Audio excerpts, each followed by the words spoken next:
हरिओम। स्वागत है आप सभी का आज के इस व्याख्यान में। हम सभी लोग लघु सिद्धांत कौमुदी का अध्ययन कर रहे हैं और उस अध्ययन के क्रम में अब तक अजंत स्त्रीलिंग प्रकरण को पूरा कर लिया। अजंत नपुंसक लिंग प्रकरण में हम चल रहे हैं और भगवान की इच्छा रही तो आज यह प्रकरण भी समाप्त हो जाएगा, क्योंकि लगभग 2.25 सूत्र बचे हैं। 2 सूत्र और एक उदाहरण। तृतीयादिषु भाषित पुंस्कम पुंवद गालवस्य और फिर एच इग्रस्वादेश्य। एक परिभाषा सूत्र है और एक अतिदेश सूत्र है। तो देखते हैं क्या ये दोनों सूत्र करते हैं और क्या कार्य होता है। पहले हमने अब तक अस्थि, दधि, शक्ति, अक्षि ये 4 शब्द देखे थे ना। इसके बाद इकारांत में, हर दीर्घ ईकारांत में एक शब्द है। कौन सा शब्द? सुधी। वह सुधी शब्द को हम यहां लेके चलेंगे और सुधी शब्द में बाकी रूप बनाएंगे। जैसे वहां बनाए थे वैसे यहां भी बनाना है, कोनो दूसरा नया नियम नहीं लगाना है। आप देख लीजिए, एक शब्द क्या है?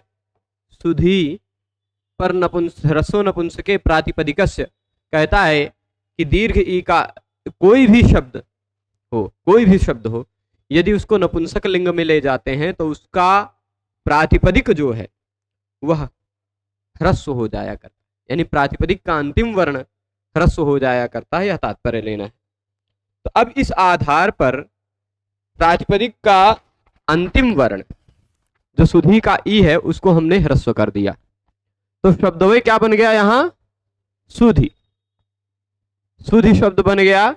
अब इसको आप दधि, अस्थि, शक्ति इत्यादि शब्द के साथ उसी की तरह चला सकते हैं ना, क्योंकि ह्रस्व इकारांत हो गया। कोई नया नियम तो लगाना नहीं। हाँ, नया नियम जहां जहां लगेगा वहां अभी बताया जाएगा, पर सामान्यतः आपको लग गया कि ये तो दधि इत्यादि शब्द की तरह चलेगा। चलिए सुप्रत्यय लगाकर देखते हैं। सु या अम, ये दोनों नपुंसक लिंग में एक जैसे ही रहते हैं। समोर नपुंसकात ने कहा कि नपुंसक लिंग शब्द के बाद सु और अम आते हो तो उनका लुक हो जाता है, पूरा गायब बन गया। प्रथमा एक वचन, द्वितीया एक वचन में सुधी बन गया, सुधी बना। हाँ, संबोधन एक वचन में नलुमतांगस्य वाले को अनित्य मान लिया जाएगा तो सुधी का सुधे भी बनेगा और सुधी भी बनेगा, दोनों रूप बनेगा विकल्प से। ठीक जैसे हे वारे, हे वारी, ये दो रूप बनता था नपुंसक संबोधन के एक वचन में। वो बात हो गई। अब फिर इसके बाद इसको तो ऐसे ही रखना था, कोई दिक्कत नहीं। सुधी के बाद बारी आई औ की। किसकी? औ की। इनको जरा ये ऊपर ही रहेंगे, नीचे नहीं आएंगे ना। चलिए कोई बात नहीं। औ, ये कोड बता रहे हैं कि इस कोड के तहत हम अपना मोबाइल इससे कनेक्ट कर सकते हैं, ऐसा कुछ बता रहे हैं। सुधी औ, सुधियो हो गया, सुधी औ। इसको सुधियो मत पढ़िएगा, सुधी औ। तो यहां पर क्या होगा? यह औ चाहे प्रथमा का हो, चाहे संबोधन का हो, चाहे द्वितीया का औट हो, तीनों स्थितियों में औ बचेगा। और नपुंसकाच, इस सूत्र से, नपुंसकाच सूत्र आपने पढ़ा होगा। वह सूत्र कहता है कि नपुंसक लिंग शब्द के बाद आने वाले औ विभक्ति के स्थान पर शी हो जाया करता है। तो यह औ हट जाएगा, उसके जगह पे आ जाएगा शी। किसी भी प्रत्यय का पहला वर्ण ल हो, श हो, कवर्ग हो, वह प्रत्यय तद्धित ना हो उसकी, तो उसकी श की संज्ञा हो जाती है, ल की संज्ञा हो जाती है, कवर्ग की संज्ञा हो जाती है, यदि वो तद्धित से भिन्न प्रत्यय हो और पहले उसका पहला वर्ण के रूप में आ रहे हो प्रत्यय का। तो लशक तद्धित श की संज्ञा होने के बाद ई बचा, सुधी ई। अब विभक्ति प्रत्यय का पहला वर्ण यहां स्वर वर्ण हो गया। विभक्ति प्रत्यय का पहला वर्ण स्वर वर्ण हो गया। शब्द का अंतिम वर्ण इक वर्ण हो गया। विभक्ति प्रत्यय का पहला वर्ण स्वर वर्ण, शब्द का अंतिम वर्ण इक वर्ण। तो इकोच विभक्तौ लगकर, इकोच विभक्तौ लगकर यहां नुम आगम हो जाएगा, सुधिन। नुम आगम होकर सुधिन ई, सुधिनी बन जाएगा, खत्म। ठीक, तो सुधि सुधिनी, यहां तक पहुंच गए। अब प्रत्यय हम लगाते हैं इस न को, एक काम करते हैं ऐसे मिटाते हैं, है ना। प्रत्यय हम लगाते हैं जस या शस, दोनों एक साथ लगाएंगे, और जशसो शी सूत्र से दोनों के स्थान पर हो जाता है शी, दीर्घ सी नहीं, ह्रस्व वाला। और यह होता है सर्वनाम स्थान प्रत्यय, इसमें से बचता है ई। यहां भी इकोच विभक्तों से नुम आगम होकर सुधिन बन गया। नकारांत शब्द हो, नकारांत शब्द हो, उसके बाद सर्वनाम स्थान प्रत्यय हो, नकारांत शब्द हो उसके बाद सर्वनाम स्थान प्रत्यय हो, तो नकारांत शब्द की उपधा को दीर्घ हो जाया करता है। कौन से सूत्र से? यह सूत्र है सर्वनाम स्थाने। सूत्र आपने पढ़ा है सखी शब्द की सिद्धि में, सर्वनाम स्थाने चा संबुद्धौ। ठीक, संबुद्धि से भिन्न सर्वनाम स्थान प्रत्यय पर में हो तो क्या होता है? नकारांत शब्द की उपधा का को दीर्घ हो जाया करता। तो नकारांत शब्द ये रहा सुधिन, उसकी उपधा क्या है? देखिए स उ ध, उपधा जो था ई वह दीर्घ हो गया, सुधीन, और इस न में ई जुड़ जाएगा तो सुधीनी, ऐसा रूप बन जाएगा, बन जाएगा ना। तो सुधि, सुधिनी, सुधीनी, द्वितीया में भी सुधि, सुधिनी, सुधीनी, यहां तक पहुंच गए। अब इसके आगे जो स्थिति आएगी उसी स्थिति में तो अगला नियम हमें पढ़ना है। अगला नियम क्या है? तृतीयादिषु भाषित पुंस्कम पुंवत गालवस्य, यह जो नियम है वह यहां पढ़ना है हमें। शब्द है सुधि और प्रत्यय लगा हुआ है टा। तो तृतीयादिषु भाषित पुंस्कम पुंवत गालवस्य, यह सूत्र, इस सूत्र में जितने शब्द हैं उन प्रत्येक शब्दों का अर्थ मैं बता देता हूं। शब्द कौन कौन सा है? एक शब्द है तृतीयादिषु, ठीक, इस सूत्र में ऊपर से अचि की अनुवृत्ति आ रही है। किसकी अनुवृत्ति आ रही है? अचि, ठीक है। और फिर उसके बाद इकोच विभक्तों से अचि की अनुवृत्ति आ रही है ना। और फिर तृतीयादिषु है ही, भाषित पुंस्कम शब्द है ही, चलिए वो लिख देते हैं, भाषित पुंस्कम। प्रत्येक शब्द का अर्थ जब समझेंगे तभी। पुंवत, पुंवत, और अगला शब्द है गालवस्य। इतने शब्द हैं इस सूत्र में। अब पूरा तात्पर्य यह समझिएगा। अच्छा, नपुंसकात की भी अनुवृत्ति आ रही होगी, नपुंसक से झलता है, नपुंसक लिंग का होना चाहिए शब्द, ठीक, नपुंसक लिंग का शब्द हो, उसके बाद तृतीया इत्यादि विभक्ति का प्रत्यय हो, तृतीया इत्यादि विभक्ति का प्रत्यय हो, यानी प्रत्यय किस विभक्ति का हो? यानी प्रत्यय होना चाहिए या तो तृतीया का, या चतुर्थी का, या फिर पंचमी का, या फिर षष्ठी का, या फिर सप्तमी का। यानी इन्हीं प्रत्ययों में से कोई प्रत्यय होना चाहिए। पर इन्हीं प्रत्ययों में उस प्रत्यय का पहला वर्ण अच भी तो होना चाहिए, यह भी तो बात कही। तो तृतीया विभक्ति का जो प्रत्यय है उसमें टा भ्याम भिस में से क्या मिल जाएगा? टा केवल मिलेगा, जिसका पहला वर्ण स्वर वर्ण है। इत संज्ञा होने के बाद आ बचता है। भ्याम भिस में भ्याम भिस बचता है, इसलिए वहां पहला वर्ण व्यंजन रहता है। चतुर्थी में आपको ज्ञे केवल मिलेगा, गे भ्याम भ्यस, भ्याम भ्यस में तो पहला वर्ण व्यंजन है, गे में ए बचता है। पंचमी में भी केवल आपको ngसी मिलेगा, ठीक है। ये तीन हो गए। षष्ठी में आपको तीनों के तीनों ngस ओस आम, तीनों में प्रत्यय का पहला वर्ण स्वर ही बचेगा। षष्ठी के तीनों में लिख भी देता हूं वैसे, ngस हो, ओस हो, या फिर आम हो, है ना। फिर उसके बाद सप्तमी का क्या होना चाहिए, गी या फिर ओस, इतने प्रत्यय हों। कितने प्रत्यय हो गए, तृतीयादि सुभाषित पुंस्कम पुंवत गालवस्य के अनुसार तृतीया इत्यादि का कोई प्रत्यय हो, उसका पहला वर्ण अच हो। तो यानी इतने प्रत्यय की ही बात चल रही है, 1 2 3 4 5 6 7 8, 8 जगहों पर की बात चल रही है, बाकी और कहीं की नहीं। टा प्रत्यय लगा हुआ हो तब, गे लगा हुआ हो, गे ngसी लगा हुआ हो, ngस लगा हो, ओस लगा हो, आम लगा हो, गी ओस लगा हो। तो इतनी स्थितियों में जो शब्द कैसा हो, भाषित पुंस्क हो। अब भाषित पुंस्क पर आते हैं, यानी ऐसा शब्द कि जिस शब्द का प्रयोग पुल्लिंग में भी किया जा चुका हो, जिस शब्द से पुल्लिंग अर्थ भी भाषित होता हो, ऐसे शब्द को भाषित पुंस्क कहते। भाषित पुंस्क, पुंस्क मतलब पुल्लिंग में भाषित कहा जा चुका है जो शब्द, ऐसा थोड़ा संक्षेप में ले लीजिए।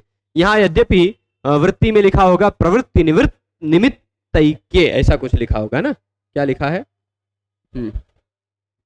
देखिएगा, हाँ, प्रवृत्ति निमित्तैक्य, प्रवृत्ति के निमित्त की एकता होने पर। अब जैसे सुधी शब्द है, शब्द कौन सा है, सुधी, तो उसी सुधी शब्द की प्रवृत्ति का निमित्त पुल्लिंग भी है, उसी का नपुंसकलिंग भी है ना। तो प्रवृत्ति निमित्त की एकता होने पर भाषित पुंस्कम यानी जो पुल्लिंग में भी प्रयोग हो सकता है ऐसा शब्द, यदि नपुंसकलिंग में प्रयोग हुआ हो, जो पुल्लिंग में भी प्रयोग हो सकता है ऐसा शब्द यदि नपुंसकलिंग में प्रयोग हुआ हो। अभी तक हम जो शब्द पढ़ रहे थे, ज्ञान केवल नपुंसकलिंग में था, धन वन फल इत्यादि केवल नपुंसकलिंग में था, वारी केवल नपुंसकलिंग में था, ठीक। श्रीपा शब्द हमने एक देखा जो पुल्लिंग में भी हो सकता था, पर नपुंसकलिंग का प्रयोग हमने देखा, पर वह उसका अंतिम वर्ण इगंत नहीं था, इक नहीं था, उसका अंतिम वर्ण इक नहीं था। यहां इक आना चाहिए, अची, इकोची विभक्तों से पूरे की अनुवृत्ति आ रही है, ठीक है। तो पुल्लिंग में जिसका प्रयोग दिखाई पड़ा हो ऐसा शब्द होना चाहिए, भाषित पुंस्कम शब्द होना चाहिए, साथ ही इगंत भी होना चाहिए, इकोची विभक्तों से इका की भी बात आ रही है, तो उसका अंतिम वर्ण इक होना चाहिए, यानी उस शब्द का अंतिम वर्ण ई उ रिलरी में से कोई होना चाहिए।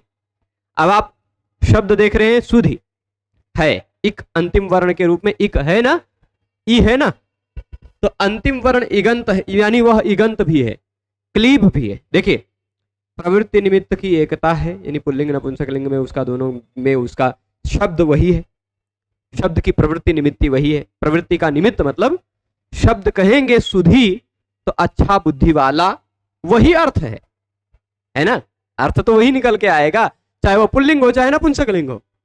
तो प्रवृत्ति के निमित्त की एकता होने पर वह जो पुल्लिंग में भी शब्द था और नपुंसकलिंग में भी उसका प्रयोग किया जा रहा है, पर इगंत जो शब्द था पुल्लिंग में, वह नपुंसकलिंग शब्द पुंवत वा पुल्लिंग में हो जाता है विकल्प से। विकल्प से हो जाता है, ऐसा कैसे पता चला, क्योंकि सूत्र में कहा है गालवस्य, यानी गालव ऋषि के मत में यह नियम लगता है और लोगों के मत में नहीं। किसी ऋषि का नाम ले लिया जाए, यदि सूत्र में किसी ऋषि का नाम ले रहे हैं भगवान पाणिनि, तो इसका तात्पर्य है कि वह जो कुछ भी कार्य कहा जा रहा है वह कार्य नित्य नहीं होगा, अपितु विकल्प से होगा, ठीक है। वह कार्य नित्य नहीं होगा अपितु विकल्प से होगा। तो गालव ऋषि के मत में वह कार्य होगा और सबके मत में वह कार्य नहीं होगा, स्पष्ट है। तो प्रवृत्ति निमित्त के एकता होने पर जो पुल्लिंग में शब्द दिखाई पड़ता है वह ऐसा इगंत क्लीब, इगंत नपुंसकलिंग शब्द पुंवद्वा पुल्लिंग शब्द की तरह विकल्प से प्रयुक्त हो जाता है। कब, टादावची तृतीयादिशु अचि, तृतीयादिशु अचि मतलब टा आदि प्रत्यय हो। तृतीया कौन सा, टाभ्याम भी, तो चाहे तृतीया आदि कहे चाहे टा आदि कहे, है ना, टा इत्यादि प्रत्यय होना चाहिए, उसका पहला वर्ण अच होना चाहिए तब। चलिए, तो अब यहां हम पहुंचते हैं, देख लीजिए कि ये सुधी धन टा है, यह शब्द की प्रवृत्ति निमित्त एकता है कि नहीं, इसी शब्द से जो पुल्लिंग में भी सुधी शब्द था उसका भी जो प्रवृत्ति निमित्त है, जो अर्थ है, जो तात्पर्य है, वह इस भी पुल्लिंग इस शब्द का भी है ना। तो प्रवृत्ति निमित्त की एकता होने पर, तृतीया इत्यादि विभक्ति का प्रत्यय लगा हुआ होने पर, तृतीया विभक्ति का प्रत्यय लगा है ना, तो और उसका पहला वर्ण स्वरवर्ण हो तो, अच्छा इस टा में से बचा क्या है, इस कलर से लिखते हैं आ, ठीक, उसका पहला वर्ण स्वरवर्ण भी है। भाषित, देखिए यह शब्द भाषित पुंस्क भी है, इसके बाद तृतीया इत्यादि का कोई प्रत्यय भी लगा है, शब्द इगंत भी है, इकोची से इगंत भी है, और उसके बाद प्रत्यय का पहला वर्ण अच भी है ना। तो गालव ऋषि के मत में इसको पुल्लिंग की तरह प्रयुक्त कर दीजिए, पुल्लिंग की तरह। पुल्लिंग में कैसा था, पुल्लिंग में रहेगा तो ह्रस्व नपुंसक के प्रातिपदिक से तो होगा नहीं, तो ह्रस्व तो रहेगा नहीं, है ना, ह्रस्व तो रहेगा नहीं, तो यानी यह दीर्घ रह जाएगा, दीर्घ रह जाएगा। और यहां जो ई है, यहां जो ई है वह धातु का ई है ना, सुधी था, तो यह धातु का ई है, अचिष्णु धातु भ्रुवाम युपोरियंगौ, इस सूत्र से इस ई के स्थान पर इयंग हो जाएगा, ई हटा, अच प्रत्यय पर में है, प्रत्यय का पहला वर्ण अच पर में है, इसलिए ई के स्थान पर इयंग होकर ईय हो बचेगा, सुधिय आ, सुधिया बन गया। कब, गालव ऋषि के मत में जब पुंवत हुआ तब, गालव ऋषि के मत में जब पुंवत हुआ तब सुधिया बन गया, बना ना।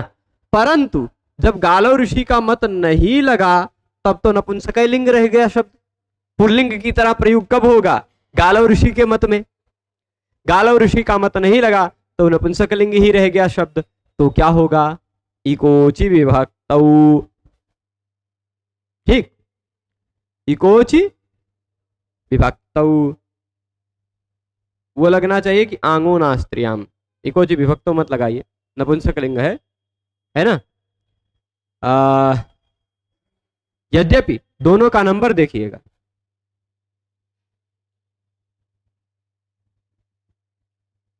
इकोच विभक्तौ और आंगो नास्त्रियाम, हाँ, और साथ एक, हाँ, यानी आंगो नास्त्रियाम को हमें वरीयता देनी पड़ेगी, तो आ के स्थान पर स्त्रीलिंग से भिन्न शब्द है, इसलिए आ के स्थान पर ना हो जाएगा सुधीना, ठीक है, स्पष्ट है। नपुंसक लिंग में जब रहेगा तब। अब भाई भ्याम और भिस लगाकर सुधिभ्याम सुधिभी बना लेंगे, सुधिभ्याम सुधिभी बन जाए। जब लगेगा गे प्रत्यय, प्रत्यय कौन सा गे लगेगा, गे में से बचेगा क्या, ए प्रभु का हो रहा है इसको, ए, तो यहां तृतीया इत्यादि का प्रत्यय है, प्रत्यय का पहला वर्ण अच है, देखिए इस लिस्ट में से है ना, तो पुल्लिंग शब्द है भाषित पुंस्क, इसको पुल्लिंग की तरह मान लिया जाएगा, और अचिष्णु धातु पुल्लिंग की तरह यानी दीर्घ ईकारांत मान लिया जाएगा, और अचिष्णु धातु भ्रुवाम युवोर यंगवंगौ से ई के स्थान पर इयंग कर दिया जाएगा, तो सुधिये बन जाएगा, सुधिये, ठीक है। जैसे सुधी शब्द का बनाते थे वैसे ही पुल्लिंग में जैसा बनाते थे वैसे ही बनेगा। और जब भाई पुंवत भाव नहीं होगा तब क्या होगा, इकोची विभक्तौ से नुम आगम होगा, सुधिन ए सुधिने, ठीक है, सुधिये सुधिने, सुधिभ्याम सुधिभ्या बन जाएगा, भ्याम और भ्यस प्रत्यय लगाने पर। आ जाते हैं हम गसी और गस प्रत्यय में। गसी और गस प्रत्यय में बचता क्या है, अस, ठीक, गसी और गस में से बचता है अस। यहां भी प्रवृत्ति निमित्त की एकता है, भाषित पुंस्क शब्द है, उसके बाद तृतीया विभक्ति का, तृतीया इत्यादि का कोई प्रत्यय है, अजादि प्रत्यय है ना, तो इसलिए यहां भी ई होगा दीर्घ ई, और उसके स्थान पर इयंग हो जाएगा, तो सुधियस सुधिया बन जाएगा, साकुरुत्त विसर्ग करके सुधिया बना लेंगे। परंतु जब ऐसा पुंवत भाव नहीं होगा तो फिर नुम आगम होकर इकोच विभक्तों से सुधिना भी बना लेंगे, सुधिना, ठीक है, सुधिन अस सुधिनस सुधिना बन जाएगा।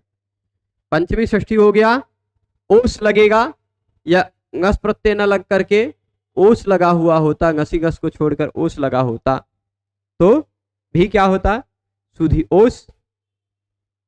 पुल्लिंग भाव पुंवत भाव विकल्प से होता तो इयंग हो जाता सुधियोस, सुधियोह।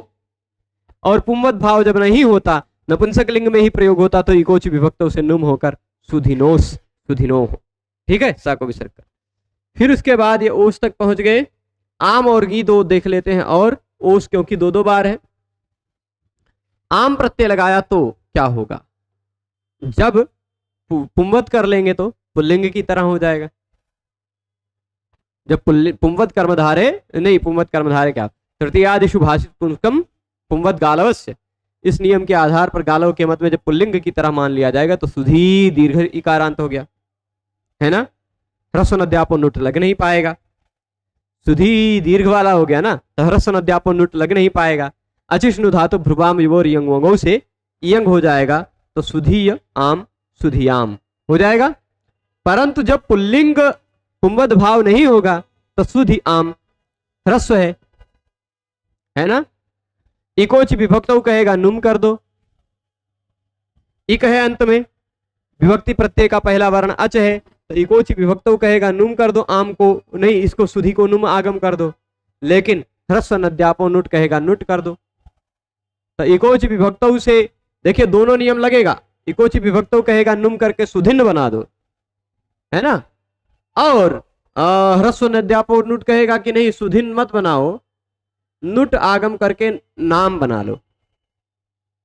ठीक, तो अंतर क्या होगा, जब नुट आगम होगा तो नुट आगम आम को होगा, वह आम का अंग बनेगा। नुट आगम होगा तो वह आम को होगा ह्रस्व अध्यापो नुट से, तो वह आम का अंग बनकर नाम बन जाएगा। और जब नुम आगम होगा तो वह अंतिम स्वर के बाद बैठता है, जिसको हो रहा है वह सुधि को होगा आगम इकोची विभक्तों से, तो वह सुधिन बन जाएगा शब्द। जब नुट हो जाएगा तो प्रत्यय का पहला वर्ण स्वर वर्ण बचा नहीं, इसलिए इकोच विभक्तो नहीं लग पाएगा। और यदि इकोच विभक्तो लगा देंगे तो अंतिम वर्ण ह्रस्व नहीं बचा, इसलिए ह्रस्व अध्यापो नुट नहीं लग पाएगा। दोनों में से कोई एक लगना है तो फिर हमें नुम चिरत ऋज्वत भावेभ्यो नुट पूर्व विप्रतिषेधेन, इस नियम के आधार पर नुम लगा हो, कहीं नुम हो रहा हो, अचिररिता हो रहा हो, त्रिज्वत भाव हो रहा हो, इन तीनों की अपेक्षा नुट ज्यादा बलशाली मान लिया जाता है। पूर्व विप्रतिषेध के द्वारा नुट हो जाया करता है। तो सुधि नुट आम, सुधि नाम बन जाएगा, सुधि नाम। अब नाम प्रत्यय लगा होने के कारण नाम इस सूत्र से दीर्घ हो जाएगा, सुधी नाम। यदि नुम आगम होता तो नाम प्रत्यय नहीं रहता, आमय प्रत्यय रहता, शब्द सुधिन बन जाता, है ना। तो वहां सुधि नाम बनता, परंतु नाम ही लग जाने के कारण फिर बन जाएगा सुधी नाम। जैसे वारी नाम था वैसे ही सुधी नाम। ठीक है, जब पुंवत भाव नहीं होगा तब। अब ये प्रत्यय लगा, शब्द कौन सा है, अरे गिर रहा था, सुधी था, प्रत्यय ह्रस्व नपुंसके प्रातिपदिक से ह्रस्व हो गया था, इसलिए सुधी गी में से बचा है ई। पुंवत कर्म तृतीयादिशु भाषित पुंस्कम पुंवत गालवस्य, इस नियम के आधार पर पुंवत कर लिया जाएगा तो सुधी शब्द बन जाएगा, क्योंकि तृतीया इत्यादि का कोई प्रत्यय इसका पहला वर्ण स्वरवर्ण है ना। पुंवत भाव करेंगे तो यंग आदेश हो जाएगा, सुधीयी, सुधीय ई सुधीयी बन जाएगा, सुधी शब्द का जैसे बनाए थे वैसे ही।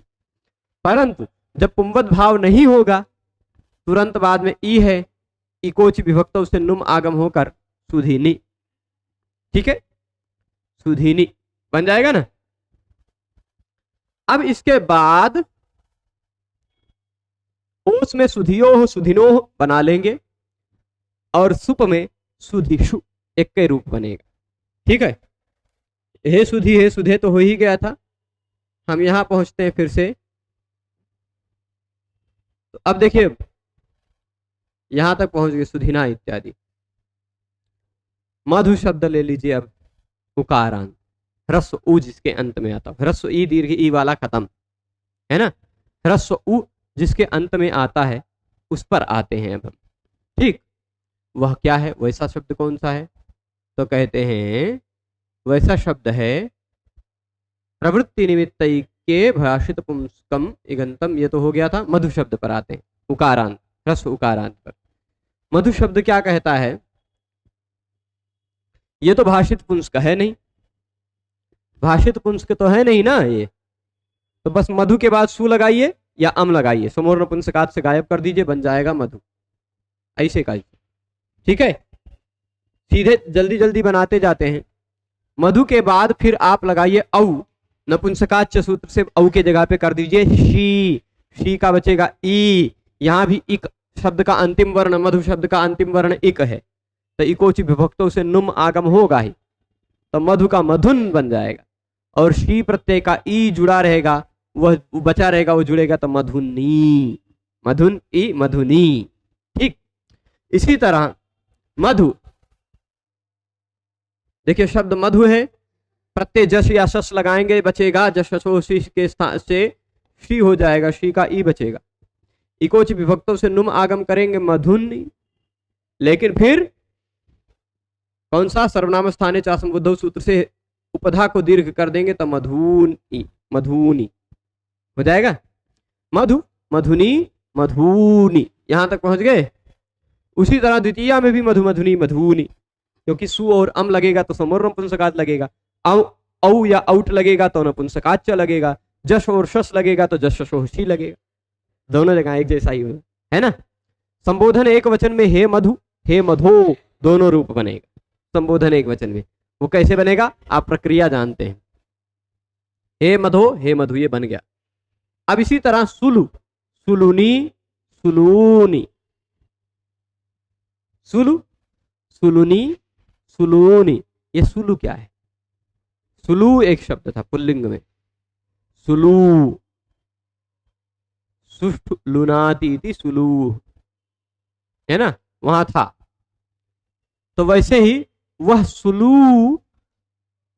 ह्रस्व नपुंसके प्रातिपदिकस्य, ठीक, ह्रस्व नपुंसके प्रातिपदिकस्य। यहां पर हाँ सुलु शब्द, अब सुलु था ना, प्रायः प्रायः सुलु शब्द था, तो उसका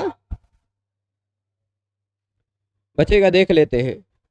हे मधु इत्यादि बन जाएगा। सुष्ठु लुनातीति शब्द क्या बनेगा? सुलु नहीं,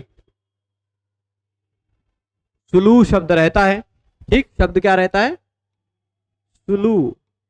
ह्रस्व कर दिया जाता है, ह्रस्व नपुंसके प्रातिपदिकस्य, कर सकते हैं ना। तो ह्रस्व नपुंसके प्रातिपदिकस्य से ह्रस्व करने के बाद बन जाता है सुलु। अब यहां भी जैसे मधु, मधुनी, मधुनी बनाया, वैसे सुलु, सुलुनी, सुलूनी बना लेंगे। बना लेंगे, कैसे बनाएंगे भाई? सु लगाइए चाहे अम लगाइए, समूर्ण नपुंसकात से शहीद हो जाएगा, खत्म। सु लगे चाहे अम लगे, समूर्ण नपुंसकात से सु और अम दोनों चला जाएगा, सुलु वैसे का वैसा बचेगा। औ लगाएंगे तो नपुंसकात से सी हो जाएगा, सी होने के कारण इकोची विभक्तों से नुम आगम हो जाएगा, ठीक। तो सुलुन, सुलुन ई सुलुनी, ऐसा बन जाएगा। फिर उसके बाद सुलुना, आप सुलु टा, सुलु धन टा, सुलु है उसको ह्रस्व करके सुलु बना दिया जाएगा, सुलु धन टा हो जाएगा। तो उसके बाद जश और शस की बात हो ही गई, सुलूनी बन जाएगा दीर्घ होने के कारण। फिर उसके बाद जब टा करेंगे तब, तो अब देखिएगा यहां भी, अच्छा एक चीज ये देख रहे हैं, पुंवत भाव तो यहां भी होना चाहिए ना, पुंवत भाव तो होना चाहिए, क्योंकि पुल्लिंग में दिखाई पड़ने वाला शब्द है ना। तो तृतीया इत्यादि में, तृतीयादिषु भाषित पुंस्कम पुंवत गालवस्य, यह नियम लगेगा। तो जब पुंवत भाव नहीं हो जाएगा, पुंवत भाव हो जाएगा तो सुलू बन जाएगा, सुलू, ठीक है। और सुलू होगा तो घी संज्ञा नहीं हो पाएगी, है ना। जब सुलू बन जाएगा तृतीया एक वचन में, सुलू और टा, तो घी संज्ञा नहीं हो पाएगी जब दीर्घ हो गया पुंवत भाव हो जाने के कारण। तृतीयादिशु भाषित पुंस्कम पुंवत गालवस्य, यह नियम सुलू में लगेगा, यह नियम मधु में नहीं लग रहा था क्योंकि मधु शब्द केवल नपुंसक लिंग का शब्द है, पर सुलू शब्द पुल्लिंग में भी था, इसलिए भाषित पुंस्क है वह। तो तृतीय यहां क्या हुआ, सुलू आ ओ सुपी, सूत्र पढ़ा होगा आपने, वर्णांत है, तो यहां उस ऊ के जगह पे यण हो जाएगा। पहले अचिष्णु धातु भ्रुवाम यबोर यंग से यंग उंग हो रहा था, लेकिन ओह सुपी से उस ऊ के स्थान पर हो जाएगा वह, तो सुलवा, सुलवा बन जाएगा जब पुंवद भाव होगा तब। ठीक, जैसे पुल्लिंग में बना था वैसे ही बनेगा। पर जब पुंवद भाव नहीं होगा तो सुलू रह जाएगा, घी संज्ञा होगी, घी संज्ञा होगी तो आंगोनास्त्रियाम से ना हो जाएगा सुलुना, सुलुना, सुलवा इत्यादि। ठीक है, फिर सुलुभ्याम सुलुभी, सुलवे, सुलू होगा जब पुल्लिंग हो जाएगा, पुंवत भाव हो जाएगा तो सुलू दीर्घ हो जाएगा, और दीर्घ होने के कारण घी संज्ञा नहीं होगी तो घेर गीति से इत्यादि नियम नहीं लग पाएगा, या इकोच विभक्तो नियम नहीं लग पाएगा, क्योंकि तो वहां क्या है, सुलू पुंवत भाव हो गया ना, तो इकोच विभक्तो नपुंसक लिंग में ही लगता है ना। सुलू ए ओ सुपी से यण कर देंगे तो सुलवे, और जब पुंवत भाव नहीं होगा तो सुलू ने, सुलू, सुलू ए ऐसा रहेगा, देख लीजिए। अच्छा, जब पुंवत भाव होगा तो शब्द रहेगा ये पुंवत भाव नहीं होगा तो शब्द रहेगा सुलू, और जब पुंवत भाव हो जाएगा तो शब्द क्या बन जाएगा, सुलू। बस यही दोनों में जोड़ते जाइएगा। गेम प्रत्यय रहने पर दोनों रूप मिलेगा, क्या, एक तो सुलूने और एक सुलवे, इको ओह सुपी से यण होकर, पुंवत भाव होने पर ओह सुपी लग जाएगा, पुंवत भाव नहीं होने पर इकोच विभक्तों से नुम आगम हो जाएगा। ठीक है, अब इसके बाद भ्याम भ्यस में सुलुभ्याम सुलुभ्य सुलुभ्या ही होगा, सुलुभ्याम सुलुभ्या एक ही रूप, घसी और घस लगेगा तो सुलु अस, यहां पुंवत भाव विकल्प से होगा तो सुलु वाला भी रूप मिलेगा और सुलू वाला भी रूप मिलेगा, तो सुलवह रूप भी मिलेगा, सुलवह और सुलुनह, सुलवह सुलुनह। जब ये ऊ सुपी से उस ऊ के जगह पे वह हो जाएगा तो यानी सुल्व बन जाएगा। पुल्लिंग में सुल्व, जहां पुंवत भाव होगा प्रत्यय का पहला वर्ण स्वर वर्ण रहेगा, इतनी बात तो स्पष्ट है, तभी पुंवत भाव होगा। प्रत्यय का पहला वर्ण स्वर वर्ण रहेगा तभी पुंवत भाव होगा, और प्रत्यय का पहला वर्ण स्वर वर्ण हो तो ओह सुपी लगता भी है, तो ऊ के स्थान पर जो दीर्घ ऊ हो चुका है उसके स्थान पर वह हो जाएगा, यानी वह इतना पक्का है होना। तो सुलवे सुलु ने, यहां नुम आगम होगा, और जब पुंवत भाव नहीं होगा नपुंसक लिंग रहेगा तो सुलुन हो जाएगा, इकोच विभक्तों से नुम आगम होकर, यानी या तो प्रत्यय का पहला वर्ण स्वर वर्ण है तो वह या तो सुलुन में जोड़िए या तो सुल्व में जोड़िए, तो ये जोड़ा सुलुने सुलवे, ngस जोड़ा सुलुनह सुलवह, सुलुनह सुलवह, सुलुनोह सुलवोह, ओस जोड़ा तो ठीक। फिर इसके बाद आम प्रत्यय लगा तो सुलवाम, जब पुंवत भाव होगा तो सुलवाम ही रूप बनेगा क्योंकि ह्रस्व नहीं रहेगा, और जब पुंवत भाव नहीं होगा तो सुलु, यहां नुम आगम नहीं होगा, नुमचिर त्रिज्वत भावेभ्यो नुट पूर्व विप्रतिषेधेन, इस सूत्र से नाम बन जाएगा आम प्रत्यय, तो सुलु नाम, ह्रस्व वो क्या कहते हैं, नाम इसे दीर्घ करके सुलू नाम, यह एक रूप बने, ठीक, सुलू नाम। फिर इसके बाद गी प्रत्यय लगा तो गी में सुलुन रहेगा, इतना पक्का है, नुम आगम होगा इकोची विभक्तों से, और विकल्प से पुंवत भाव हो रहा है, विकल्प से पुल्लिंग की तरह प्रयोग कर रहे हैं तो ऐसा भी बनेगा, तो सुलवी और सुलुनी, सुलवी सुलुनी, ई जोड़ दीजिए खाली इसमें, ठीक है, सुलवोह सुलुनोह सुलुषु, सुप प्रत्यय लगेगा तो नुम आगम होगा नहीं, सुलुषु, मूर्धन्य श कर दीजिएगा केवल इतना, हे सुलो हे सुलु,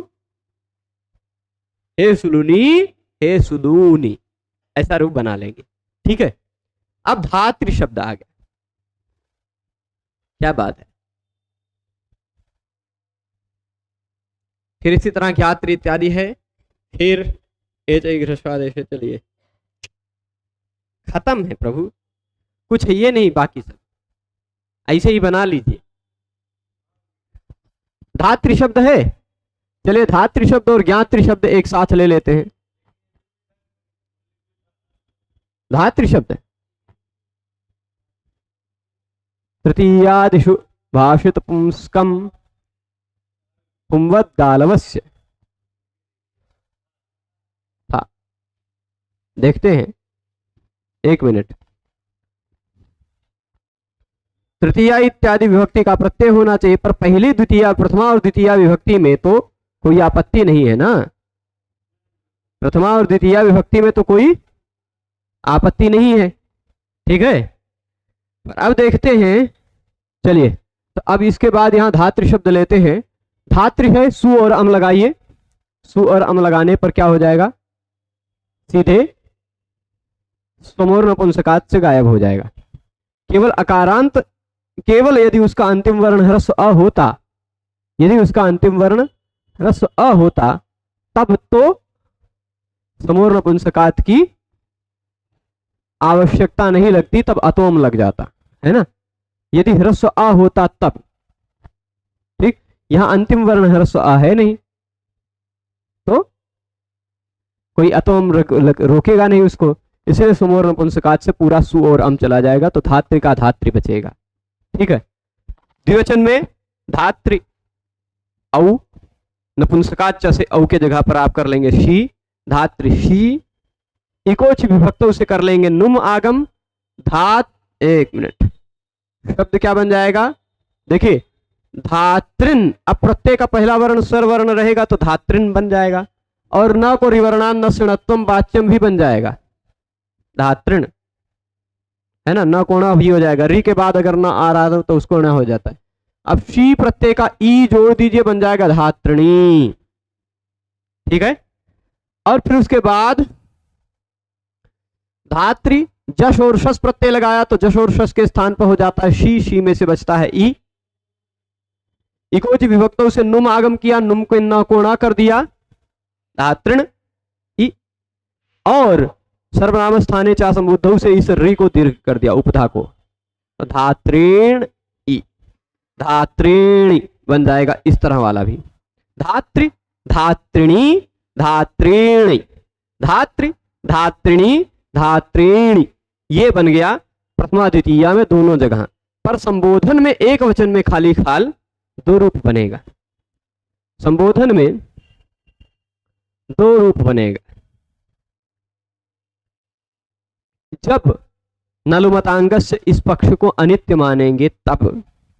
ठीक, इस पक्ष को जब नलुमतांगस से लुमता कार्य नहीं मानेंगे, जैसे देख लीजिए धात्री सु, सु में से बचा स, इस स को हमने क्या कर दिया,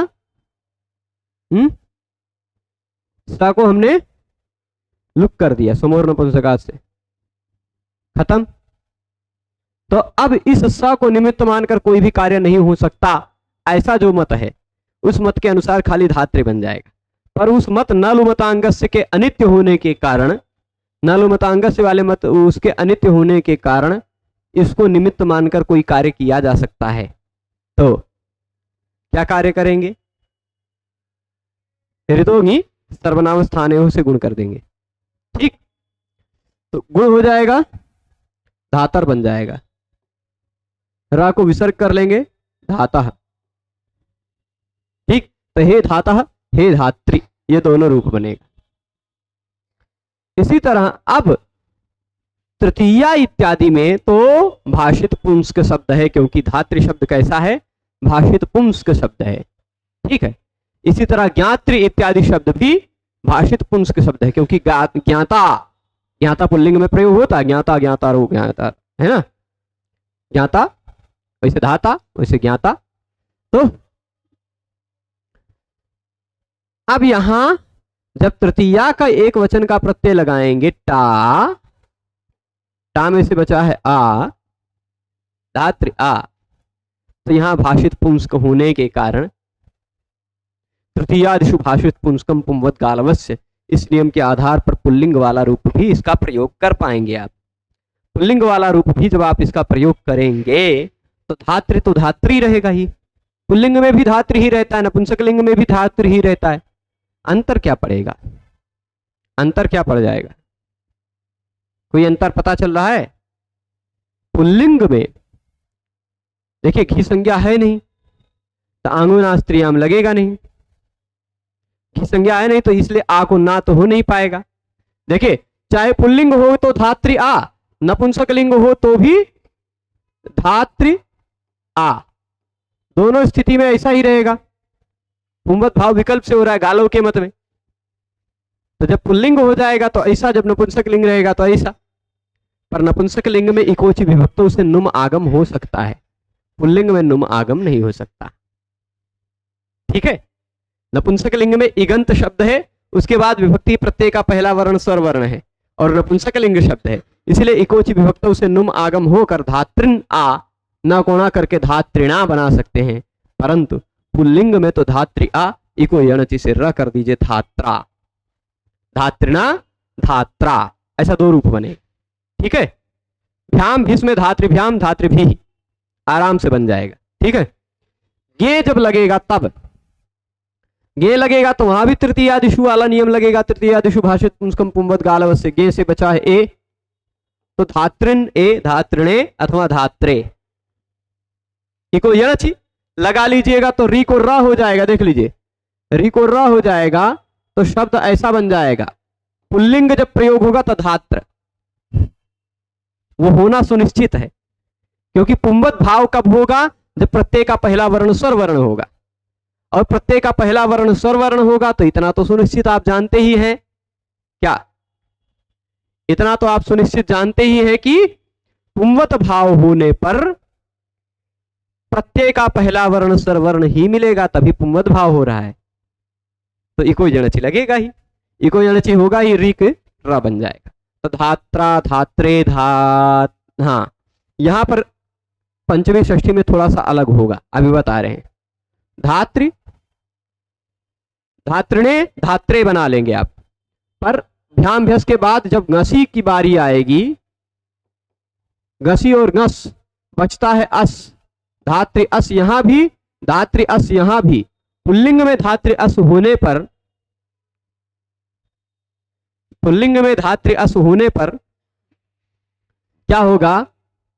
रित उत, री के बाद घसी और घस का अ हो तो री भी हट जाता है, घसी और घस का अह भी हट जाता है, दोनों के स्थान पर आ जाता है उ।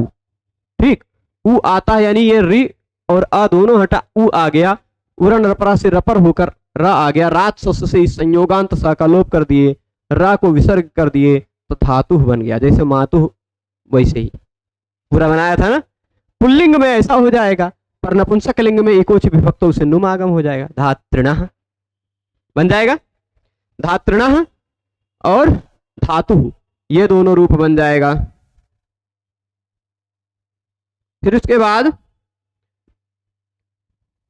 ओस प्रत्यय लगेगा तब भी दो रूप बनेगा, धात्रिणोः धात्रोः, नुम आगम हो, नुट एकोची विभक्तों से नुम आगम होगा तो धात्रिणोः, नुम आगम नहीं होगा तो धात्रोः। फिर आम प्रत्यय लगेगा तो, आम प्रत्यय लगेगा तो केवल एक ही रूप बनेगा। क्यों? देख लीजिए, धात्री आम, पुल्लिंग में भी धात्री आम, नपुंसक लिंग में भी दोनों दो रूप होगा ना, ऐसा लगता है, पर दोनों रूपों में ह्रस्व नद्यापो नुट से नुट आगम होगा। यहां भी नुम हो रहा था और नुट भी हो रहा था, नुम और नुट में से नुट को बलशाली माना हमने नपुंसक लिंग में तो नाम हो गया, यहां भी नाम हो जाएगा, तो दोनों स्थिति में रूपवा एक ही बनेगा, नाम ही से दीर्घ किया जाएगा, धात्री नाम न कोणा किया जाएगा तो धात्री नाम अथ धात्री नाम बन जाएगा। दोनों जगह पुल्लिंग में भी नपुंसक लिंग में धात्री नाम ही बनेगा। अब जब गी प्रत्यय लगाएंगे, कौन सा प्रत्यय? गी प्रत्यय लगाएंगे तो धात्री, गी में से बचा ई, पुल्लिंग वाला रूप में भी धात्री ई, पुल्लिंग में ऋतोंगी सर्वनाम स्थानियों से री को गुण करके धातर कर देंगे धातरी, और नपुंसक लिंग में इकोची विभक्तों से नुम आगम कर लेंगे, नुम के नाकोणा कर लेंगे तो धात्रिणी ऐसा रूप बन जाएगा, धात्रिणी धातरी। ठीक, धात्रिणो धात्रो, ठीक, धात्रिषु, ऐसा इतना रूप बन जाएगा, हे धातः हे धात्री। ठीक है, इसी तरह ज्ञात्र शब्द भी, ज्ञात्र शब्द में भी वैसे दो दो रूप बनेंगे, क्या, ज्ञात्र ज्ञात्रिणी ज्ञात्रीणी, ज्ञात्र ज्ञात्रिणी ज्ञात्रीणी, ज्ञात्रा ज्ञात्रा भी बनेगा, ज्ञात्रिणा भी बनेगा, है ना, ज्ञात्रा ज्ञात्रिणा, ज्ञातृभ्याम ज्ञातृभिः। फिर उसके बाद ज्ञात्रे ज्ञात्रिणे ज्ञातृभ्याम ज्ञातृभ्यः, ज्ञातुः ज्ञातृणः ज्ञातृभ्याम ज्ञातृभ्यः, ज्ञातुः ज्ञातृणः ज्ञात्रोः ज्ञातृणोः ज्ञातृणाम, एक रूप वहां, ज्ञातरि ज्ञात्रिणी ज्ञात्रोः ज्ञातृणोः ज्ञातृषु, हे ज्ञातः हे ज्ञात्री हे ज्ञात्रिणी हे ज्ञात्रीणी, ऐसा ज्ञातृ शब्द भी बन जाएगा। ठीक है, अब इसके बाद हम प्रद्यो शब्द देख रहे हैं। कौन सा शब्द, प्रद्यो। बारी आई किसकी, एक शब्द है जिसमें अंत में द्यो दिखाई पड़ता है, ज्ञात्रिकर त्रिकथयित त्रिगणयित त्रिजेत्री इत्यादि शब्द इसी तरह बनेंगे। अब प्रद्यो शब्द देख रहे हैं, फिर प्रद्यो शब्द के बाद प्ररी शब्द रहेगा ना, प्ररी, प्ररई, प्रद्यो प्ररई फिर सुनु, ये तीन शब्द बचे हुए हैं, फिर खत्म हो जाएगा, प्रद्यो प्ररई सुनु। देखिए तीनों स्थितियां हैं,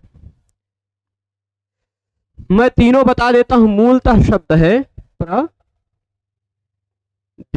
द्यो शब्द आपने पढ़ा था, द्यो शब्द आपने पुल्लिंग में पढ़ा था, पर यह प्रद्यो शब्द थोड़ा अलग है, यह केवल द्यो से अलग है ना, समास होने के कारण, समास होने के कारण जब इसका हम नपुंसक लिंग में प्रयोग करेंगे, जब इसका हम नपुंसक, दो तीन शब्द हम ले रहे हैं एक साथ, प्रद्यो और फिर उसके बाद दूसरा शब्द क्या लिया, प्ररई, शब्द है प्ररई, और तीसरा शब्द है सुनौ, सुनौ, सुनत हो तो अच्छी नौका वाला, अच्छी नौका वाला जो है वह सुनौ। ठीक, और प्ररई कौन होगा, जिसके पास खूब धन है, प्ररई। और प्रद्यो अच्छे, द्यो यानी प्रकाश वाला, द्यो, द्यो उसी ना, द्युति। तो अब देखिएगा तीनों शब्द को हम नपुंसक लिंग में ले जा रहे हैं, इन तीनों शब्दों को नपुंसक लिंग में ले जा रहे हैं, तो अंतिम वर्ण नपुंसक लिंग में कभी दीर्घ मिल ही नहीं सकता। नपुंसक लिंग शब्द में अंतिम वर्ण कभी दीर्घ मिल ही नहीं सकता, ऐसी बात आती है कि नहीं। थोड़ा सा क्लास खींचेगा, पर ये तीनों शब्द एक साथ देख लेंगे तो खत्म ही हो जाएगा ये पूरा, है ना, पर ये तीनों शब्द बचा है तो देख के खत्म कर दिया जाता। तो अब समझिएगा इन समस्या क्या आ रही है, समस्या क्या आ रही है कि इन तीनों शब्दों में अंतिम वर्ण दीर्घ है, इन तीनों शब्दों में अंतिम वर्ण दीर्घ है कि नहीं। तो यदि नपुंसक लिंग शब्द का अंतिम वर्ण दीर्घ हो तो एक सूत्र ये लगता है जो आप अभी पढ़ चुके हैं, वह सूत्र लगता है ह्रस्वो नपुंसके प्रातिपदिकस्य। ठीक, नपुंसक लिंग में प्रातिपदिक का ह्रस्व हो जाया करता है, नपुंसक लिंग में प्रातिपदिक का अंतिम वर्ण ह्रस्व हो जाया करता। अब समस्या क्या आई भाई, यहां है ओ, यहां है आई, यहां है औ, अब आपने एक चीज पढ़ा था कि भाई ए ओ आई औ ये चारों वर्णों का केवल दीर्घ और प्लुत प्रकार ही होता है। ए ओ आई औ ह्रस्व तो होते नहीं है, तो इस ओ को कैसे ह्रस्व कर लेंगे, इस आई को ह्रस्व करके क्या कर लेंगे भाई। मान लीजिए ऐसा दीर्घ वाला आ होता तो उसको ह्रस्व करके ह्रस्व आ कर लेते, है कि नहीं। आपने सुधी में दीर्घ वाला ई था तो उसको ह्रस्व करके छोटी ई कर लिया। सुलू में मान लीजिए दीर्घ ऊ था, उसको ह्रस्व ऊ कर लिया क्योंकि उसका ह्रस्व प्रकार मिलता था। अब ओ का आई का औ का ह्रस्व प्रकार ही है नहीं, कैसे वो ह्रस्व कर लेंगे, क्या कर लेंगे। ये समस्या उठी कि नहीं। यह समस्या उठी तो उसी समस्या के समाधान के लिए यह सूत्र है एच इग ह्रस्वादेश। कभी यदि किसी भी नियम से एच का ह्रस्वादेश हो रहा हो, किसका, एच ह्रस्वादेशे, एच ह्रस्वादेशे, एच मतलब ए ओ आई औ, ए ओ आई औ को किसी नियम से ह्रस्व किया जा रहा हो, ए ओ आई औ को किसी भी नियम से यदि ह्रस्वादेश हो रहा हो, और ह्रस्व करना अनिवार्य हो क्योंकि ह्रस्व नपुंसक के प्रातिपदिक से कहता है कि नपुंसक लिंग में प्रातिपदिक का अंतिम वर्ण दीर्घ हो ही नहीं सकता, उसको ह्रस्व करना ही पड़ेगा, मजबूरी है करना, है कि नहीं। तो अब ए ओ आई औ को हमें ह्रस्व करना है, यदि किसी भी नियम से वह ह्रस्व हो रहा हो तो एच ह्रस्वादेशे इक या इक ह्रस्वादेश से लिखा है। क्या लिखा है, इसको मैं अगर तोड़ दूं तो इक ह्रस्वादेश, झलाम जसोनते से इस इक के का को गा हो गया है ना, इग का को गा हो गया, झल का अंतिम वर्ण गा। और झयो होन्य तरस्याम, झयो होन्य तरस्याम कहता है झय के बाद झब घ झब घ खप छठ चटत कप के बाद ह आता हो तो उस ह के स्थान पर उससे पूर्व वाले वर्ण का सवर्ण वर्ण आ जाता है, यानी का सवर्ण वर्ण, इससे पहले का या ग है उसका सवर्ण हा के स्थान पर आ जाएगा, यानी का ख ग घ में से कुछ आ जाएगा। हा का सवर्ण, हा का देखिए इस हा के स्थान पर का ख ग घ में से कुछ आएगा। जब हम स्थान इत्यादि अभ्यंतर प्रयत्न इत्यादि के स्थान पर अनुसार तुलना करेंगे तो हा के स्थान पर घ ही आ सकेगा, क्योंकि ह भी संवारनाद घोष है और महाप्राण है ना। का ख ग घ में से केवल घ ही संवारनाद घोष है और महाप्राण है, तो इसलिए ह के स्थान पर घ ही आएगा। तो इग घ्रस्वादेश, ये लिखा है इग घ्रस्वादेश, ठीक। तो घ्रस्वादेश कुछ नहीं होता, ह्रस्वादेश है वह, तोड़िएगा, वाग हरि जैसा हुआ था वैसे इक ह्रस्वादेश हुआ है, ठीक है। तो एच के स्थान पर यदि कभी ह्रस्वादेश हो रहा हो, ह्रस्व हो रहा हो तो क्या होगा, ऐसी समस्या की उपस्थिति में कह रहे हैं कि कुछ चिंता मत करो, इक होगा। क्या होगा, इक होगा। यानी ए ओ आई औ के स्थान पर यदि हमें ह्रस्वादेश करना है तो क्या करना है, ई उ रे रे,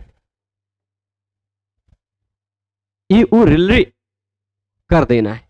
अब आप कहेंगे समस्या हो गई, किसके स्थान पर कौन सा, ए के स्थान पर अब 4 ए ओ आई औ है, 4 ई उ रिल रे हैं, क्या उसी सीरियल से कर डालें, नहीं, यहां हमें उच्चारण स्थान इत्यादि देखना पड़ेगा।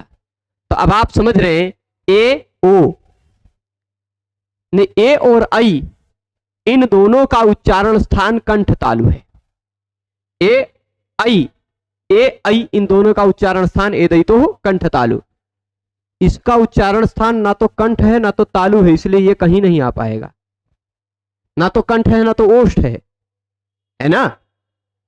ओ औ का मान लीजिए ए आई का कंठ तालु है, ओ औ का कंठ ओष्ठ है, तो री का बेचारे का ना तो कंठ ना तो ओष्ठ ना तो तालु, इसलिए कहीं नहीं आ पाएगा। ली का भी कहीं ना तो कंठ ना तो ओष्ठ ना तो तालु, इसलिए ये भी कहीं नहीं आ पाएगा। तो मतलब आपको समझना है एच इग ह्रस्वादेशे का कि उच्चारण स्थान के अनुसार पर तुलना करने पर ए ओ आई औ के स्थान पर यदि कहीं ह्रस्व हो रहा हो तो ई उ होगा, यह मतलब है। यानी ए आई के स्थान पर यदि ह्रस्व होगा तो ई होगा, क्योंकि ए आई में तालु छिपा हुआ है। ए आई कंठ तालु उच्चारण स्थान वाला है, इसमें कंठ और तालु दोनों तो नहीं मिल रहा, पर तालु मिल रहा है, इसलिए ए आई के स्थान पर ई हो जाएगा, ओ औ के स्थान पर ऊ हो जाएगा। एच एक ह्रस्वादेशे का मतलब यह है। ठीक, देख लीजिए वृत्ति से, आदिश्यमानेषु ह्रस्वेषु एचः इक एव स्यात्। यदि आदिश्यमान हो ह्रस्व, आदेश हो रहा हो ह्रस्व का, तो एच के स्थान पर ह्रस्व क्या हो, क्योंकि एच का तो ह्रस्व प्रकार मिलते नहीं, तो कह रहे इक एव स्यात्, इक ही हो पाएगा एच के स्थान पर। ठीक, स्थान के आधार पर तुलना करने पर पता चलेगा, ए आई के स्थान पर ई, ओ औ के स्थान पर ऊ हो जाएगा यदि ह्रस्व किया जाएगा तो। इसलिए चित्रा गावः यस्य सह चित्र गु, गो जो था उसको ह्रस्व करके गु कर दिया गया। ठीक, तो वैसे ही यहां जो है ना, ह्रस्व नपुंसके प्रातिपदिकस्य से ह्रस्व हो रहा है, ऐसा मत कहिएगा कि एच इग ह्रस्वादेशे से ह्रस्व हो रहा है। एच इग ह्रस्वादेशे ने कंफ्यूजन दूर की है, काम तो ह्रस्व नपुंसके प्रातिपदिकस्य ही कर रहा है। एच इग ह्रस्वादेशे परिभाषा सूत्र है, जो समस्या आने पर थोड़ा बहुत सुझाव देता है कि भाई एच के स्थान पर अगर कहीं ह्रस्व हो रहा हो तो इक ही होगा। अब वह ह्रस्व इक कर डालो ऐसा नहीं कह रहा है, जिस नियम से हो रहा है उस नियम से करते रहिए, लेकिन अगर हो रहा हो उसका ह्रस्व प्रकार नहीं मिल रहा तो इक कर डालिए उसके जगह पे, ऐसा कह रहा है। तो एच इग ह्रस्वादेशे सूत्र के सहयोग से जब ह्रस्व नपुंसके प्रातिपदिकस्य से इसके स्थान पर ह्रस्व किया गया प्रातिपदिक को, तो प्रत्यु बन गया, है ना। आई के स्थान पर ह्रस्व किया जाएगा तो यह प्ररि बन गया, और इस सुनो के उ औ के स्थान पर ह्रस्व किया जाएगा तो यह शब्द बन जाएगा सुनु, बन गया। अब भाई इसको एक अंत में है, इसको मधु की तरह चला लीजिए, इसको भी मधु की तरह चला लीजिए, और इसको दधी इत्यादि की तरह चला, दधी इत्यादि की तरह नहीं, वारी की तरह चला लीजिए। दधी में तो थोड़ा सा अलग हो जाता था, वारी की तरह चला लीजिए। ठीक है, चलिए, वारी वारिणी वारिणी की तरह प्ररि प्ररिणी प्ररीणी, देख लीजिए, प्ररि सु और अम होगा, उसका समूह नपुंसकात से गायब हो जाएगा क्योंकि ह्रस्व है ना। ह्रस्व हो जाने के कारण इकारांत शब्द की तरह चल जाएगा। नपुंसकलिंग में इतना आसान मिल जाएगा, बहुत ज्यादा बवाल नहीं है इसमें शब्दों के रूप में। समूह नपुंसकात से सु और अम दोनों को खत्म कर दिया, प्ररि। औ हुआ तो औ के स्थान पर शी हो गया, चाहे वह औट था चाहे औ था, शी हो गया, शी का ई बचा, ह्रस्व इकोची विभक्तों से नुम आगम हो जाएगा, तो प्रद्युन प्ररिन सुनुन ऐसा हो जाएगा। प्ररिणी, देखिए प्ररिणी प्रद्युनी और सुनुनी, यहां प्ररिणी में न हो जाएगा पर प्रद्युनी में न नहीं हो पाएगा, क्योंकि प्रा में यद्यपि र है पर उसके तुरंत बाद जो द है ना, वह ना तो अट है, ना तो कवर्ग है, ना तो पवर्ग है, ना तो आंग है, ना तो नुम है। द का जो व्यवधान है, इसी कारण ये यहां न नहीं हो पाएगा। ठीक, तो प्रद्युनी, यहां प्ररिणी, यहां सुनुनी, प्रद्युनी प्ररीणी सुनूनी। क्यों? यहां पर नुम आगम होगा, जशो शी से शी आएगा, शी का ई बचेगा, और सर्वनाम स्थाने चा संबुद्धों से उपथा को दीर्घ कर दिया जाएगा, तो प्ररी का प्ररीणी, प्रद्युनी प्रद्युनी सुनूनी ऐसा सब बनेगा। ठीक है, अब इसके बाद थोड़ा सा प्ररी शब्द में अलग रहेगा। ठीक है, प्ररी में थोड़ा सा अलग रहेगा, पर बाकी सब शब्द तो वैसे ही बाकी सभी शब्दों की तरह। तो चलिए प्रद्यु और सुनु को थोड़ा चला लेते हैं एक साथ। प्रद्युना चल जाएगा, प्रद्युना है कि नहीं। प्रद्यु टा का नुम आगम हुआ, प्रद्युना बन जाएगा, उसी तरह सुनुना बन जाएगा। उ अंत में है तो इन दोनों को देख लेते हैं। प्रद्युना सुनुना, प्रद्युभ्याम सुनुभ्याम। ठीक, प्रद्युभि सुनुभि, इस प्रत्यय जोड़ दिया तो प्रद्युंगे, गे का ए बचा। ये शब्द पुल्लिंग वाला तो है नहीं, नपुंसकलिंग है, इसलिए भाषित पुंस इत्यादि वाला कोई नियम लगाना नहीं है यहाँ। प्रद्युन्ने नुम आगम होगा, इकोची विभक्तों से नुम का न बचेगा, न का ए जुड़ जाएगा। प्रद्युन ए प्रद्युने सुनुने। ठीक, फिर उसके बाद प्रद्युभ्याम सुनुभ्याम, प्रद्युभ्य सुनुभ्य, प्रद्युन अस प्रद्युनः सुनुनः, प्रद्युभ्याम सुनुभ्याम प्रद्युभ्यः सुनुभ्यः। ठीक है। फिर उसके बाद षष्ठी में भी प्रद्युनः सुनुनः, प्रद्युनोः सुनुनोः, प्रद्युनाम। क्यों? क्योंकि नुम और नुट में से नुट को बलशाली मान लिया जाएगा और नुट होने के कारण नाम बन जाएगा और नाम ही सूत्र से दीर्घ हो जाएगा, तो प्रद्युनाम सुनूनाम। ठीक है। और उसके बाद प्रद्युनि सुनुनि, प्रद्युनोः सुनुनोः, प्रद्युषु सुनुषु। ये सब बन जाएगा। स्पष्ट है, बहुत आसान है, क्योंकि शब्दों में कोई नया नियम लगाना नहीं है।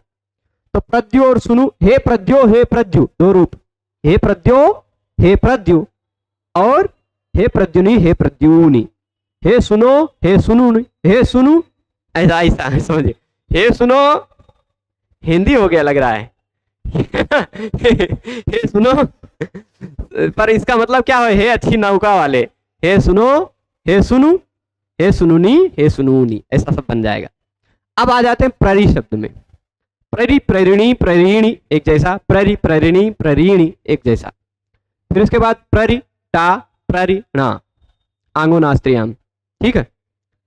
ये कुछ विभक्तों नहीं लगेगा वहां प्रद्युना सुनुना में भी। ठीक है। आंगोनास्त्रियाम से ना कर दिया, प्ररिणा। फिर इसके बाद हाँ, अब क्या होगा? भ्याम प्रत्यय लगेगा। तब जब भ्याम प्रत्यय लगेगा तो थोड़ा सा लगेगा आपको कि प्ररिभ्याम बन जाएगा, पर प्ररिभ्याम नहीं बनेगा। एक सूत्र आपने पढ़ा था, आपने एक सूत्र पढ़ा था, कौन सा? रायो हली। प्रत्यय का पहला वर्ण र हो, प्रत्यय का पहला वर्ण र हो। ठीक है। सु और अम था तो सु और अम का पूरा लुक हो जाता था, इसलिए प्ररि रह गया, वहां बात अलग है। सु में प्ररि रह गया, वहां बात अलग है। प्रत्यय का पहला वर्ण हल था। औजस में तो हल नहीं था, अम औटसस में हल नहीं था, टा में भी हल नहीं था, भ्याम में पहला वर्ण हल मिला है। तो यदि पहला वर्ण हल हो तो रई शब्द के स्थान पर रा हो जाता है। अब आप कहेंगे रई शब्द के स्थान पर कर रहा था ना, यहां तो रई है नहीं, यहां तो री है, रई तो री बन चुका है। तो कहेंगे एक देश विकृतम अनन्यवत, एक देश थोड़ा सा बिगड़ जाए तो वह बदल नहीं जाता है ना। जैसे मान लीजिए ऐसी स्थिति है कि कोई एक व्यक्ति सीधे सीधे चलता था, सीधे सीना तान के, बुढ़ापा आ गया, झुक गया, तो वो थोड़ा कुछ बदल थोड़े ना जाएगा। ये दीर्घ था, रई री बन गया है, तो ये कुछ बदल नहीं जाएगा, रई ही है। एक देश विकृतम, एक देश से थोड़ा सा बिगड़ गया है तो वह अन्यवत नहीं हो जाता, अन्य की तरह नहीं हो जाता, यानी अनन्य रहता है, वो जैसा था वैसा ही रहता है। ठीक। तो प्ररई में जो रई था वह रई की तरह ही माना जाएगा विधान के परिप्रेक्ष्य में। तो फिर रायो हली से री के ई के स्थान पर रा कर दिया जाएगा। तो जब प्रत्यय का पहला वर्ण व्यंजन मिलेगा तो प्ररा मिलेगा। प्रराभ्याम प्रराभि, प्रराभ्याम प्रराभ्यः, प्रराभ्याम प्रराभ्यः, ऐसा पंचमी में भी। फिर सप्तमी में प्ररासु, प्ररासु दंत स्वर रह जाएगा। इतना रूप प्ररा वाला मिलेगा रायो हली नियम के प्रयोग होने के कारण। पर अन्य सभी जगहों पर प्ररि, प्रत्यय का पहला वर्ण यदि स्वर वर्ण है तो इकोच विभक्तो लगेगा ही, नुम आगम होगा ही, और नुम के न को अणा होगा ही। तो प्रऋण गे प्ररिणे, प्रऋण ngस ngसी, प्रऋण अस प्रऋणस प्रऋण बन जाएगा। ओस तो प्रऋणोह, आम तो यहां पर नुम आगम नहीं होगा, नुम चिरतिर्जत भावेभ्यो नुट पूर्व विप्रतिषेधेन से नुट हो जाएगा। तो प्ररि नाम, नाम इसे दीर्घ करेंगे तो प्ररी नाम, और ना कोणा करेंगे तो प्ररीणाम बनेगा। ठीक, प्ररीणाम। और फिर उसके बाद प्ररि घी प्रत्यय लगा, घी का ई बचा, नुम आगम करेंगे तो प्ररीणी, प्ररीणो, प्ररी, प्ररासु बनेगा, सु प्रत्यय लगने पर प्ररासु, रायो हली। ठीक है, इस तरह समझ गए। हे प्ररे, हे प्ररी, हे प्ररे, हे प्ररी।